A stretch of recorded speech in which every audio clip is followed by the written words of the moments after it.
ಬಾಗ್ಲೂರು ಗ್ರಾಮ ಪಂಚಾಯತಿ ಮಾಜಿ ಅಧ್ಯಕ್ಷರು. ಇವತ್ತು ನಮ್ಮ ಮುನೀಂದ್ರ ಕುಮಾರ್ರವರ ಕಾರ್ಯಕ್ರಮ ನಿಜವಾಗಲೂ ತುಂಬ ಅದ್ಭುತವಾದಂಥ ಒಂದು ಕಾರ್ಯಕ್ರಮ.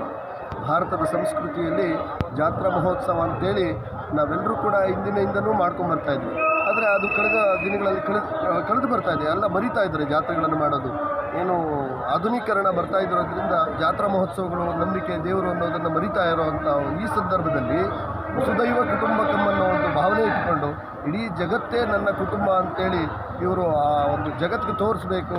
ಎಲ್ರಿಗೂ ಒಂದು ಹಬ್ಬದ ಊಟವನ್ನು ನಾವು ಎಲ್ರಿಗೂ ಉಣಿಸ್ಬೇಕು, ಎಲ್ರಿಗೂ ಕೂಡ ನಾವು ಆ ಪ್ರೀತಿಯನ್ನು ತೋರಿಸ್ಬೇಕು ಅನ್ನೋ ಭಾವನೆ ಇಟ್ಕೊಂಡು ಇವತ್ತು ಎಲ್ಲರನ್ನೂ ಕರೆದು ಇವತ್ತು ಅವರು ಅನ್ನದಾನವನ್ನು ಮಾಡಿಸ್ತಾ ಇದ್ದಾರೆ. ಅದು ತುಂಬ ಸಂತೋಷದ ವಿಚಾರ ಅಂತೇಳಿ ಈ ಮೂಲಕ ನಾನು ಹೇಳೋದಕ್ಕೆ ಇಷ್ಟಪಡ್ತೀನಿ. ಮುತ್ಯಾಲಮ್ಮ ತಾಯಿ ಪೂಜಮ್ಮ ತಾಯಿ ಅವರಿಗೆ ಆಶೀರ್ವಾದವನ್ನು ಮಾಡಲಿ.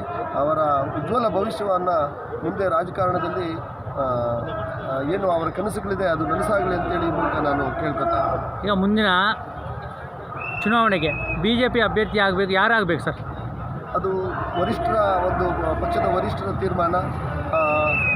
ಅವರ ಕಾರ್ಯ ನೋಡಿ ಯಾರು ಗುರುತಿಸ್ತಾರೆ ಅದು ಪಕ್ಷದ ವರಿಷ್ಠರ ತೀರ್ಮಾನ. ನಿಮ್ಮ ಮನಸ್ಸಲ್ಲಿ ಯಾರಿದ್ದಾರೆ ಸರ್? ಅದನ್ನು ನಾನು ಹೇಳೋಕ್ಕಾಗೋದಿಲ್ಲ, ಯಾಕಂದರೆ ವರಿಷ್ಠರ ತೀರ್ಮಾನ ಅದು, ನಾವು ಹೇಳೋಕ್ಕಾಗೋದಿಲ್ಲ. ಪಕ್ಷ ಸಣ್ಣ ಕಾರ್ಯಕರ್ತನಾಗಿ ಆತ ಕೆಲಸ ಮಾಡ್ತಾ ಇದ್ದಾರೆ.